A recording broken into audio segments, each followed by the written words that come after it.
aprender, pero odiamos cambiar.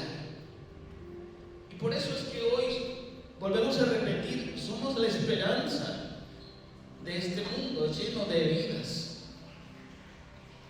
Y entonces en esta serie, viendo Santiago 2:20 como texto base, Santiago nos muestra la importancia de hacer evidente nuestra fe a través de las buenas acciones. Quiero preguntarte esta semana, ¿alguien vio tu fe? ¿Alguien vio tu fe? Y vio esas acciones de amor, de esperanza, esas acciones que realmente te identifican como un auténtico cristiano.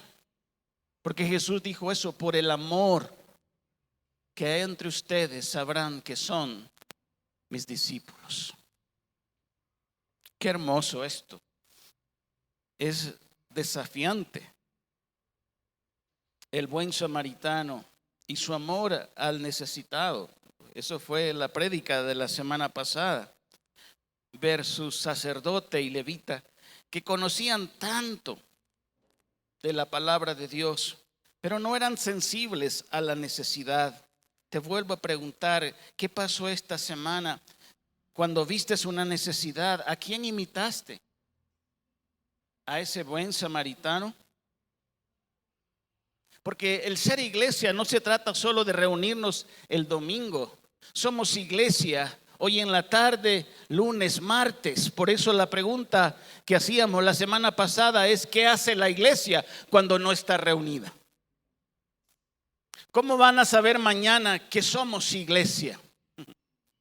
¿Cómo van a saber tus hijos que somos iglesia? ¿Cómo van a saber tus vecinos que somos iglesia? Solo porque nos vieron salir hoy de nuestro vecindario y dijeron: va para la iglesia.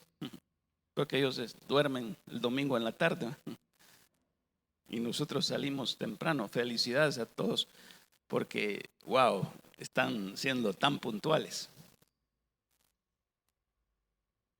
Nuestra visión de iglesia es compartir el amor de Dios. Y cada vez estoy haciendo más corto el eslogan, porque sobre eso vamos a tener estrategias. Pero empezó con: llevamos el evangelio y su amor y el amor de Dios a todos en todo lugar. Y hoy he resumido: compartimos el amor de Dios a todos en todo lugar. Y cuando hablo de compartir el amor de Dios, no solo estoy hablando de regalarle un tratado a alguien, sino decirle: el amor de Dios se va a manifestar también a través de mi persona. Y hoy vamos a hablar de una niña con una fe productiva. Y ¿no vieron a ese ejército de amarillo hoy? ¿Verdad? Esa niña probablemente tenía la edad de estos niños, pero con una fe tan robusta y productiva. Y la palabra en hebreo para este pasaje es niña pequeña, así que probablemente tenía entre 10 y 12 años. Pero quiero leer este texto en 2 de Reyes, capítulo 5, 1 al 3. El rey de Aram es una ciudad al norte de Israel, en Siria. Por eso es que se llama arameos, porque vienen de Aram, de esta ciudad. Sentía una gran admiración por Naamán. Ese es el capitán del ejército. Así que ahí hay dos personajes: el rey de Aram y está el capitán de su ejército. El comandante del ejército, porque el Señor le había dado importantes victorias a Aram por medio de él. Y ahí está Dios en mayúscula, usando a un capitán enemigo para disciplinar a su pueblo. Esa es otra historia. Como Dios usa al enemigo para decirle a su pueblo que se vuelva a él. Entonces tenemos aquí a Dios obrando a través de Naamán para dar victorias a favor de Aram. Pero a pesar de ser un poderoso guerrero, Naamán padecía de lepra. Había alcanzado prestigio, era muy querido, pero tenía una necesidad profunda. una necesidad. Ayer nos juntamos con el adulto mayor a una actividad. Tienen más energía que los jóvenes. Increíble, ¿verdad? Pero les compartía de que siempre hay un patrón en la Biblia de hay una necesidad, hay reacciones a esa necesidad y hay bendiciones. Entonces, cuando a veces vemos una necesidad, podemos actuar o responder o hacernos los locos. Pero cuando respondemos, Dios envía bendición. Y algo así va a pasar acá también. Le decía al adulto mayor la NRB, ¿verdad? Necesidad, reacción y bendición. Tenía lepra, el símbolo del pecado. En este tiempo, los saqueadores, los secuestradores arameos habían invadido la tierra de Israel. Y entre sus cautivos se encontraba una muchacha, esta niña de unos 10, 12 años, secuestrada, separada de su familia, una gran tragedia. ¿Se pueden imaginar? Separada de su familia a 10 años y llevada cautiva a un país enemigo,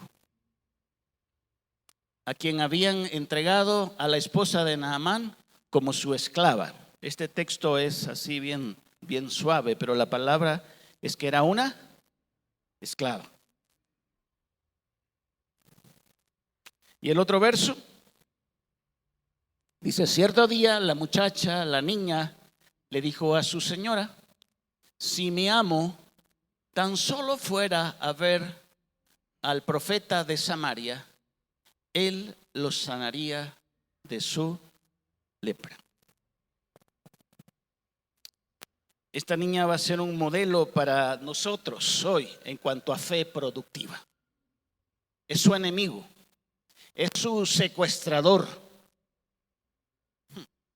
pero está ella mostrando amor a su enemigo con una fe productiva. Y cuando vemos esta historia podemos recordar que Dios cuida de nuestros hijos y los va a usar en contextos difíciles de adversidad y aún de persecución. Por eso debemos prepararlos para la vida. Porque esta niña en sus 10, 12 años fue formada y transformada por la palabra de Dios usando a sus padres. Por eso debemos prepararlos para la misión. El error de nosotros es que no entrenamos a nuestros hijos para la vida real. No sé si logramos conseguir una foto ahí, pero en otra ocasión se la voy a poner porque no sé si me comuniqué con... ¿No está la foto de cómo es que protegemos tanto a nuestros hijos? Aquí está. Actitudes de un niño sobreprotegido. Y esta niña no fue encapsulada en la vida, fue entrenada para enfrentar tiempos difíciles en el futuro. Y cuando los niños son sobreprotegidos, son inseguros, miedosos, les cuesta adaptarse a nuestros entornos y situaciones, acostumbrados a que les hagan todo, son dependientes, no hacen nada sin ayuda, son flojos, demandantes, exigentes, piden las cosas llorando, poca tolerancia a la frustración, no les gusta esforzarse, son egoístas, egocéntricos, no son serviciales, no tienen habilidades sociales sanas, solo hacen las cosas si se les recuerda, caprichosos, poco empáticos. Estás conmigo, yo no sé cómo estás criando a tus hijos, pero si tú estás tomando estas actitudes, van a tener estos resultados. ¿Y por qué lo comparto? Porque esta niña no fue encapsulada, fue entrenada para la misión. Y los papás a lo mejor pensaban, un día nos pueden secuestrar a todos y tenemos que prepararnos para confiar en un Dios que nos cuida siempre, que va delante de nosotros y en el valle de la tormenta está en medio de nosotros y lo vamos a ver a Él. Y es lo que hace esta niña. Ponme la figura otra vez ahí, por favor. Porque Padre, quiero que a los varones que se les ponga la piel de gallo y a las mujeres piel de gallina.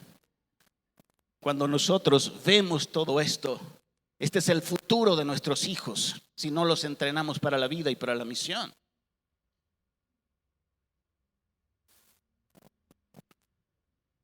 Esta niña era una misionera involuntaria que, tomada cautiva de Israel, ahora estaba en Siria.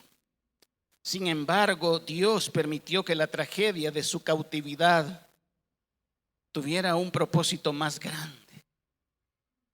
Y esta niña va a ser de bendición en una nación pagana, porque tiene a un Dios que es mucho más grande y que tiene un propósito para ella y para la familia que la tomó como esclava.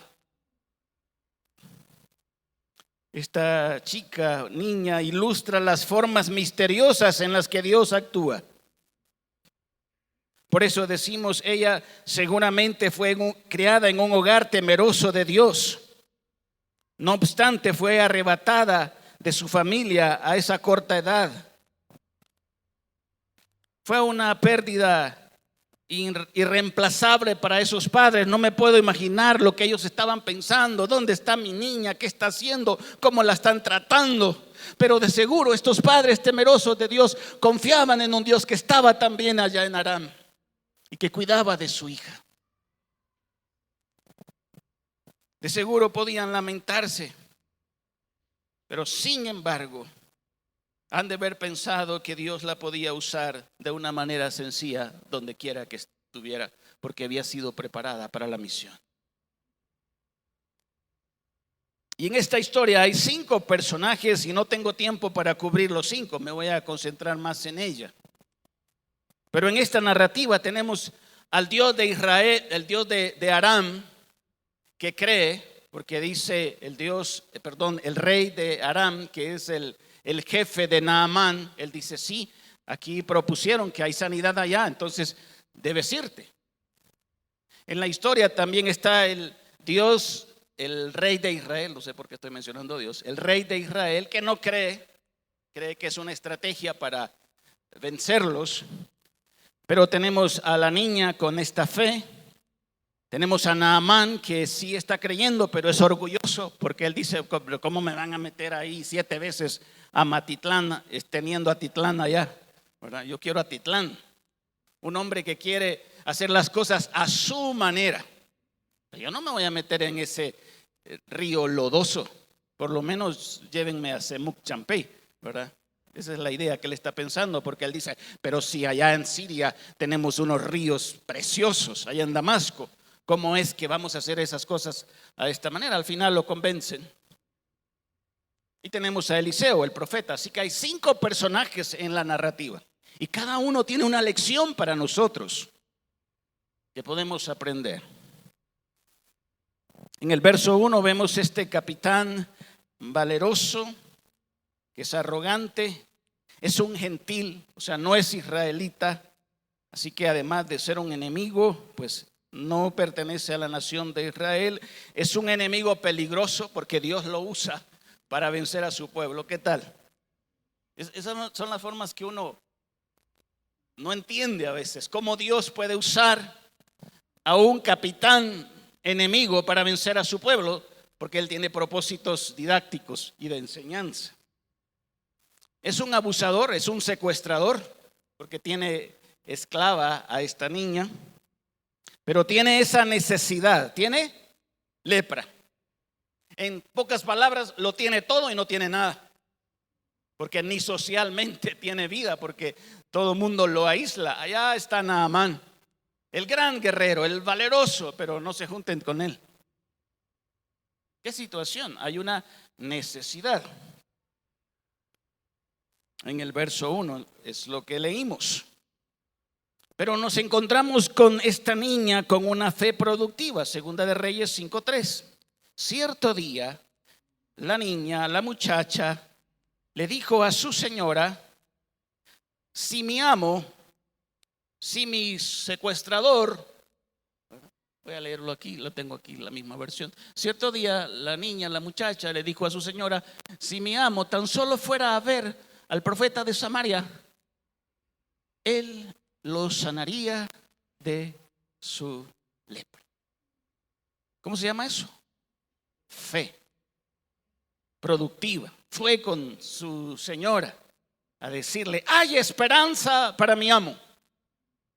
Pero la esperanza no está en estos dioses sirios. La esperanza está en el Dios verdadero que le puede sanar. Vayan con él. Aquí está. Hay una necesidad y hay una reacción de esta niña que al final se transforma en bendición. Tengo un buen alumno ahí, 77 años, ¿verdad? NRB, necesidad, reacción, bendición.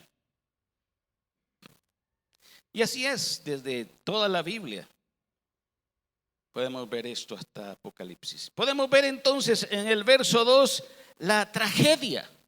Dice la palabra que fue llevada esclava, fue secuestrada. ¿Eso es tragedia, sí o no? Pero en este contexto de esclavitud, ¿qué podría hacer ella? Amargarse, pelear con Dios. ¿Por qué, Dios? ¿Por qué permitiste que me trajeran esclava a este país enemigo? Podría deprimirse, como muchas veces hacemos nosotros. Podría guardar silencio, no decir nada. Pudo haberse preguntado, tal vez, no quiero decir que no tuvo luchas, no tuvo pensamientos, pero pudo haberse preguntado: ¿dónde está Dios? El Dios de Israel que nos protege, el Dios de pactos, el pastor.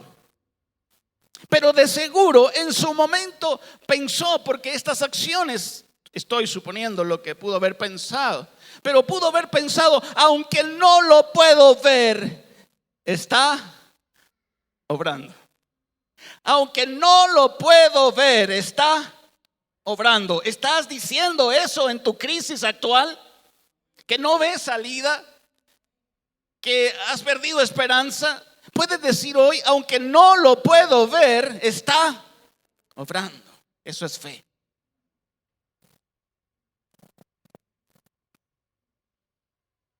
Su fe la llevó a acciones.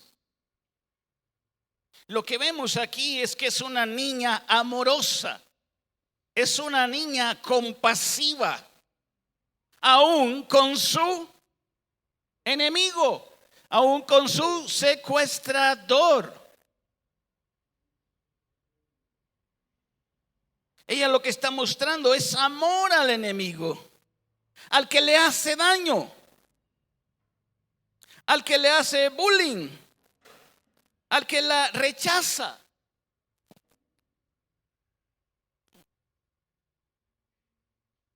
Y ese es el carácter de Dios que está siendo reflejado a través de ella.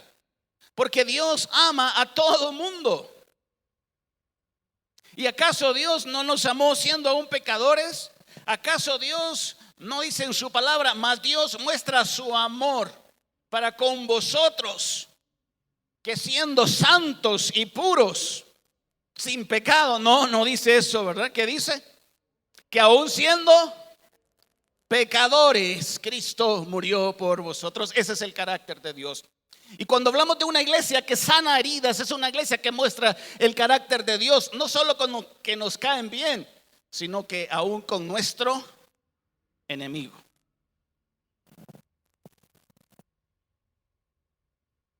Pudo haber pensado: aquí estoy viendo la consecuencia del por qué me secuestraron. Le dio lepra a mi amo. Alabado sea Dios. Pudo haber pensado eso si hubiera sido una niña con una fe estéril o inmadura. Sí, eso les pasa por tratarnos mal. Se lo merece. Esas son las consecuencias del pecado. Por eso le pasan esas cosas. Pero ella no. Lo que hace es mostrar su fe robusta. Una niña de fe productiva. Todo lo anterior en la experiencia de esta niña no se dio en automático. Esta niña fue equipada para ver a Dios en la adversidad. Esta niña fue entrenada para ser fuerte y ser productiva en tiempos duros, en tiempos de adversidad. Jóvenes, jovencitos, debemos entrenarnos para la misión, porque la vida no es fácil. Y tú ya lo has notado con tus maestros, con tus compañeros, con el bullying que te pueden hacer. La pregunta es, ¿cómo respondes a esa presión?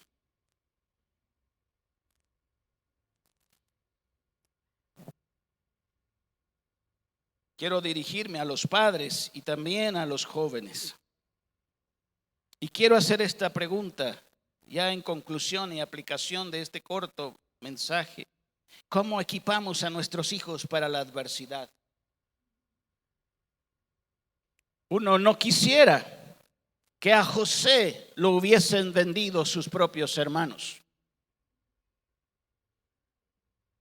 Uno no quisiera que Daniel y sus amigos hubiesen llevado cautivos a Babilonia. Uno no quisiera eso, pero ahí está. Los procesos de adversidad que en las manos de Dios se vuelven una bendición, porque en esos contextos nuestro Dios fue glorificado.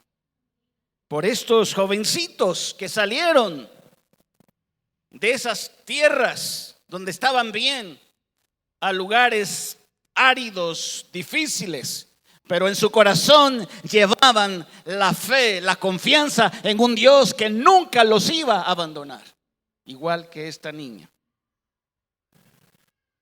Yo sé que, como les dije la semana pasada o hace 15 días, estamos muy interesados, emocionados de que sean los mejores atletas, los mejores estudiantes en sus colegios, en sus universidades, que tengan cuerpos así, atléticos, no como nosotros, así, mijo, pues por lo menos tú, porque yo no, pues, ¿verdad?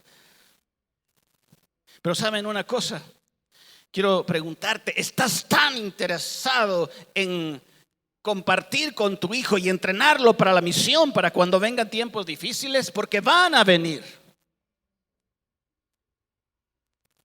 Te pregunto si en tu casa hay un devocional familiar. Porque si no hay un devocional familiar, lo que me estás diciendo es que no te interesa la educación espiritual de tu hijo. Y no estoy contra las series ni contra las películas, pero si tus hijos están creciendo en un contexto donde solo hay series, películas, videos, videojuegos y todo eso, no los estamos preparando para la vida. Porque creen que la vida es un juego. Y la vida no es un juego. Jesús lo puso claro. En el mundo tendréis aflicción. Si creemos en ese evangelio, falso evangelio, donde todo nos va a salir bien siempre, no es así. Por eso Jesús dice, en el mundo tendréis aflicción, pero confíen en mí, yo he vencido.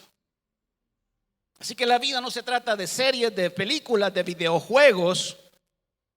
Se trata de algo real con Dios. Te pregunto, ¿estás plantado en una iglesia? ¿Te estás plantando en una iglesia? ¿O solo vienes los domingos de Semana Santa, de Navidad y de Año Nuevo? ¿Qué están pensando los niños, los hijos? Esto no es importante. Cuando tú te entrenas, cuando te quedas a crecer, cuando tú te incorporas a un grupo pequeño de estudio, estás diciendo, estoy fortaleciendo mi familia. Te pregunto en ese contexto, ¿cómo les ayudamos a ellos a manejar el bullying? Porque aquí esta niña está enfrentando adversidad, pero ¿cómo les ayudas a tus hijos a manejar el bullying? Les estás diciendo, oremos por ese niño que te hace bullying. Que lo primero que hacemos es cambiarlos de colegio, ¿verdad? Pero ya van a encontrar otros más duros todavía. Que no digo que sea malo, lo que te estoy diciendo es que hay que fortalecer el corazón de estos niños para enfrentar la adversidad. Y todo el tiempo ha habido bullying. No sé cómo le llamábamos antes, pero yo creo que era un bulleador.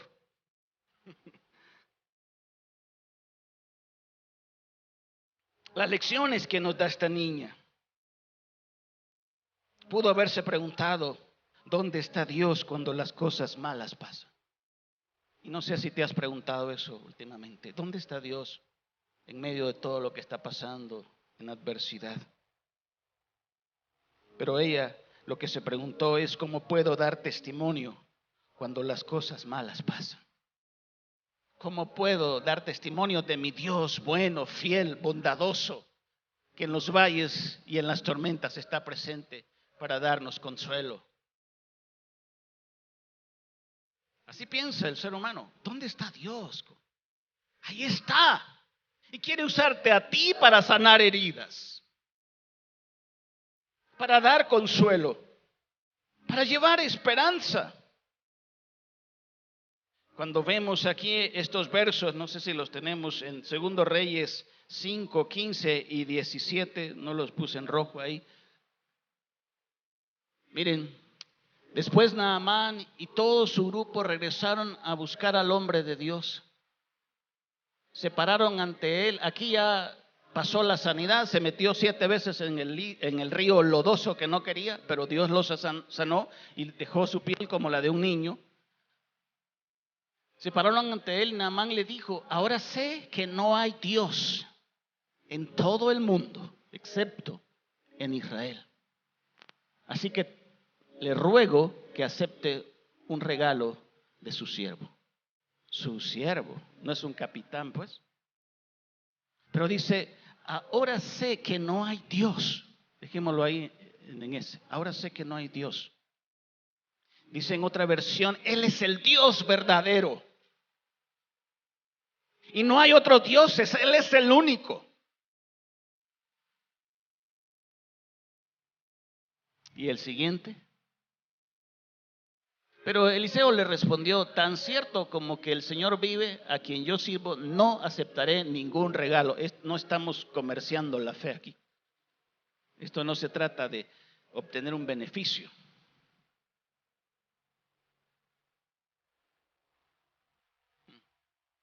Aunque Naamán insistió en que aceptara el regalo, Eliseo se negó. Y miremos el 17 si lo tenemos. Dice, entonces Naamán le dijo, está bien, pero permítanme por favor cargar 2 de mis mulas con tierra de este lugar y las llevaré a mi casa.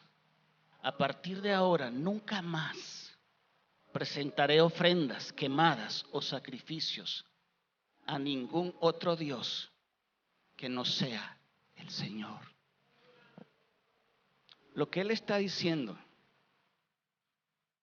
mis dioses antiguos en Siria son impotentes, ni existen.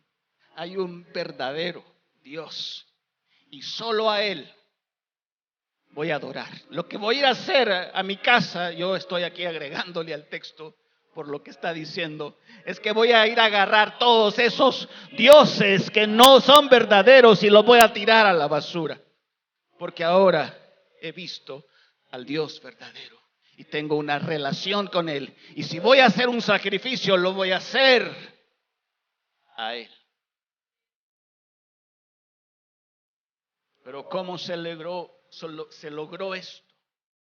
¿Cómo fue que se llegó a esto? El testimonio de una niña con una fe productiva en medio de la adversidad.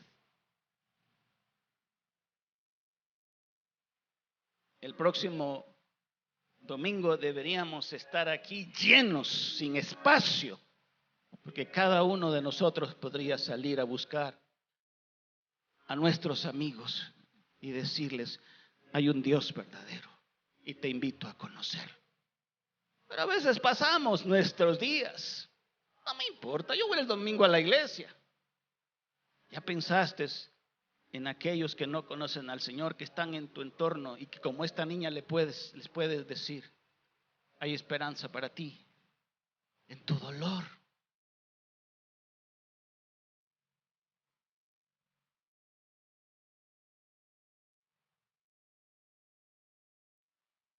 Me compartías ahí que después de la reunión de varones te fuiste con un amigo en una gran crisis, en una gran necesidad, y fuiste a compartir ahí, René, con él la esperanza que había.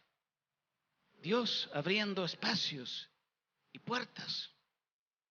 Y de que fueron a hablar de una necesidad que él tenía y que Dios podía suplirla. Y todos nosotros podemos hacer eso. ¿Cómo puedo ayudar a otros, incluyendo a mi enemigo? Porque les hablé de amigos, pero ¿de qué? De los enemigos. Si tu enemigo, dice Jesús, tuviere hambre, dale de comer. Si tuviere sed, dale de beber. ¿Y sabes por qué Jesús está diciendo eso? Porque las acciones, aún a nuestros enemigos, muestran el amor de Dios.